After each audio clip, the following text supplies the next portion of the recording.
Blanceach a grachas tá áit. Ca go tead na brabach má. Sure, ní bheith séime beag Harris ná man amach. Tá busy gar glór. Gus tá a dhearn siad fi bheith díal bí, díon tú brabach mór a gúna. Well, ní hó me sin sver bit. A chuil hart réit sin a go bhí? Ó, táir fád a Harry, fair play to Harry, chóta scéal a bit a swa Rita fós. Actually, lei siarm na slója, right? So, tá chuil hart bag na chuir le chéile na seang pas a dí. Well, bhí muidir cumnú na Bhí seo. muid just cúimnar fátar scéala. Brenna cochardachas, Harry. Ca go láhas dánart. Tá bhana bhéon gohfuil agus bhui se freisin, ceap man nach mé si eisiarm go dó. A chuireach mé ceáil le go té an caí na tá. Yeah, big cup and coffee am mar stelle. Right. Blig mín té má fe. Community. All right, hot take, all right.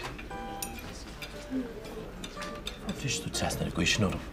Mar bhí leintach ó gur a seaman is scar Jack. Hís. Well, ní bhain se leis. Ke fan nach meine challenge verni. Nach ho sé ska rite genacht. Ní mas ach cúimnú ar fós.